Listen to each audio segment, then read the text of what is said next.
Comment allez-vous?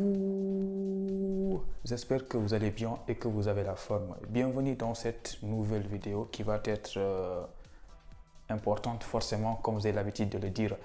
Donc aujourd'hui, on va parler de l'entretien pédagogique Campus France. C'est pas encore trop tard parce qu'il y a des gens qui vont passer l'entretien cette semaine ou bien le mois de mars ou le mois d'avril normalement. Donc là, j'ai soulevé des questions et des erreurs. Voilà, je ne sais même pas comment, si on peut les appeler comme ça. Parce que ces temps-ci, je vois beaucoup de personnes qui racontent n'importe quoi à l'entretien. Évidemment, cette semaine ou bien la semaine dernière, on reçoit des invités avec mes collègues. On aide les étudiants à préparer leur entretien pédagogique en licence. Donc là, ce que j'ai remarqué, j'ai écrit beaucoup de choses ici. En fonction des questions qu'on les pose, ils répondent voilà, différemment. Du coup, j'ai essayé de soulever quelques questions qui pour moi sont importantes pour vous partager ça. Voilà. Donc évidemment, je ne suis pas un expert en entretien pédagogique, mais je pense que ça va vous aider. Voilà. Donc, comme d'habitude, je vais vous demander de vous abonner sur la chaîne YouTube si vous aimez les vidéos. Si vous n'aimez pas, ne vous abonnez pas, ça ne sert à rien. Ok? Voilà. Donc, déjà, on a posé une question à beaucoup de personnes. Tout le temps, nos questions, c'est les mêmes en fait. Il y a une question qu'on a posée. Comment comptez-vous financer vos études? Évidemment, cette question-là, elle peut venir à l'entretien. Comment comptez-vous financer vos études? C'est-à-dire, une fois en France, comment vous allez faire pour financer vos études? Parce que c'est compliqué. Donc là, la plupart des étudiants, quand ils répondaient à ça, ils nous parlaient de job étudiant. Une fois que je vais arriver en France, je vais trouver un job étudiant, je vais travailler, nanana, nanana. Tu vois, je vais étudier et travailler. Oui, c'est vrai, tout le monde fait ça, presque tout le monde fait ça, y compris moi. Je travaille et je fais un job étudiant à côté. Mais est-ce qu'il faut dire ça à l'entretien?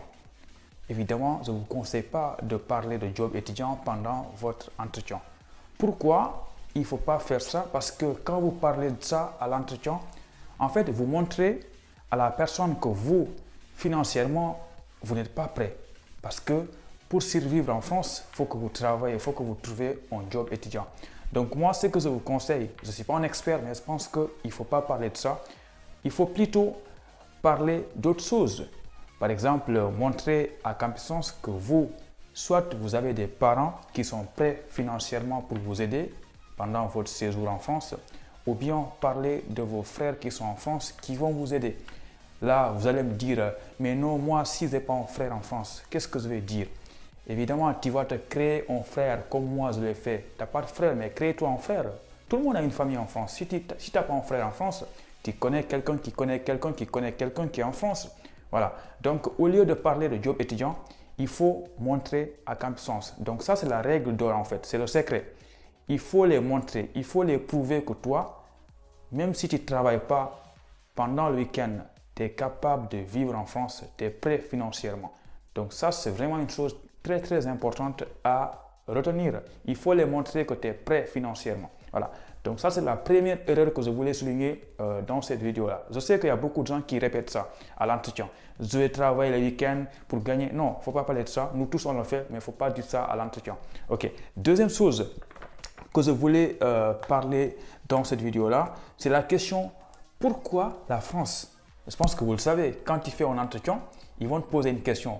Pourquoi avoir choisi la France? Parce qu'il y a beaucoup de pays. Pourquoi tu n'as pas choisi de rester dans ton pays? Pourquoi tu n'as pas choisi d'aller dans un autre pays? Pourquoi la France, quoi? Voilà. Là aussi, ce que j'ai remarqué, c'est que c'est toujours les mêmes réponses qui reviennent. Je pense que les personnes qui vous posent les questions à l'entretien, ils en ont marre de ça. Tout le monde parle de la même chose. Bon, monsieur, pourquoi avoir choisi la France? Bon, j'ai choisi la France parce que la qualité des enseignements, parce que la qualité des formations. Tout le monde répète ça. Tout le monde répète la même chose. Qualité des enseignements, ou bien il y en a qui disent, qui essayent de changer. Rapprochement linguistique. Là aussi, tout le monde dit ça. Tout le monde dit ça. Moi, j'ai la preuve parce qu'on a introsé beaucoup de personnes, mais tout le monde me parle de ça.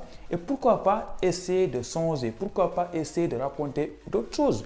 Parce que ce qui motive à Alpha de choisir la France, ce n'est pas ce qui motive à Beta de choisir la France. Par exemple, moi, ce n'est pas un mensonge. Je me rappelle bien quand j'ai fait mon entretien, j'ai fait des recherches, j'ai vu beaucoup de réponses à cette question-là, c'est la qualité des enseignements. Et moi, j'ai essayé de modifier ça.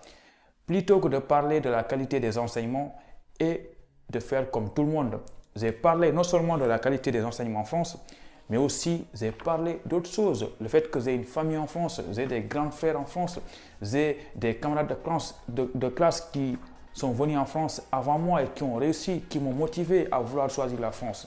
Voilà, donc ça c'est des arguments quoi. Je pense que vous savez qu'est-ce que vous devez faire maintenant.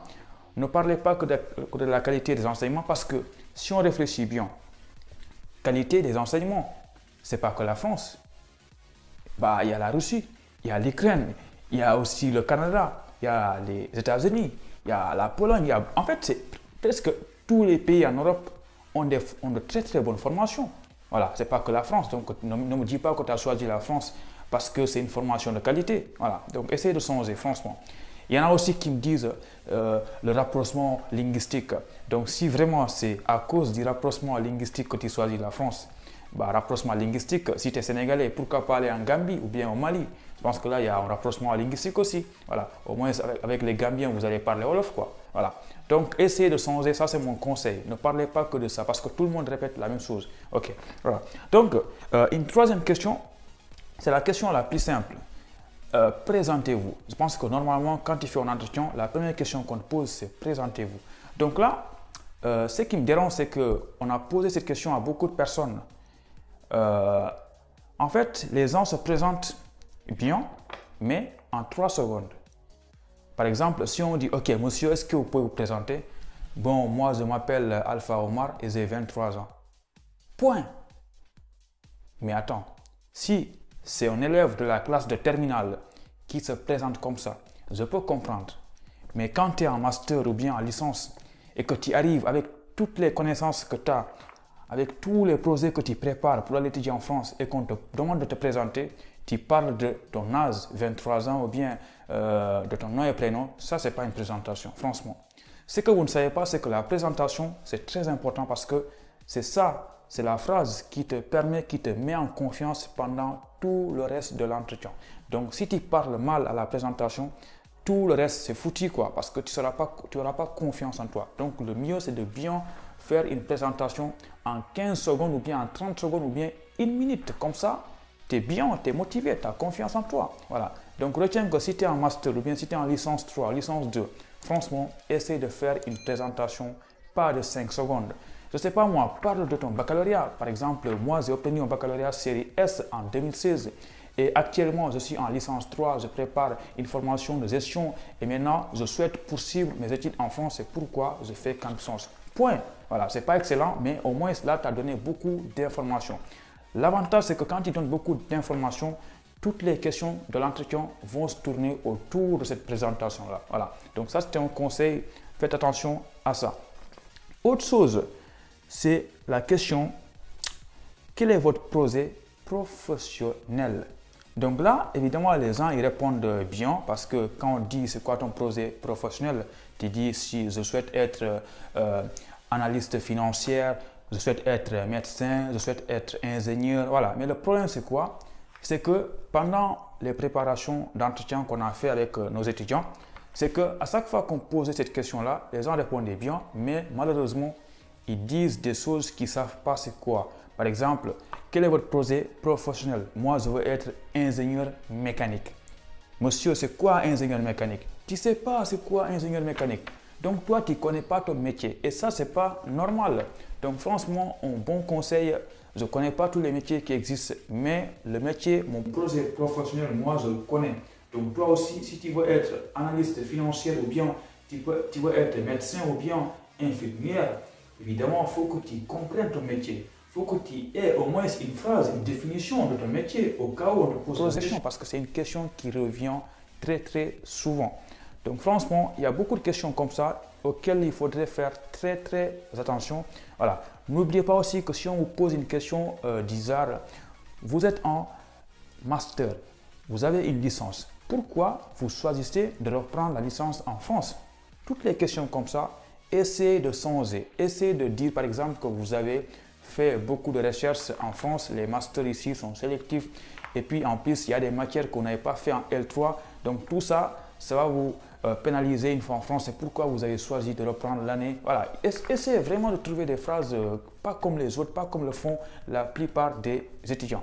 Donc les amis, abonne-toi, laisse un commentaire dans la description. J'ai une question pour toi. Tu en es où dans tes démarches Campus France? Est-ce que tu as été accepté ou bien tu as été refusé? Si tu as été refusé, écris en commentaire, tac, tac, tac, le motif de refus de visa ou bien de l'établissement. Comme ça, nous, on cherche une solution. Allez, abonnez-vous, suivez-moi sur Instagram. On se dit à bientôt pour une nouvelle vidéo. Ciao, à bientôt.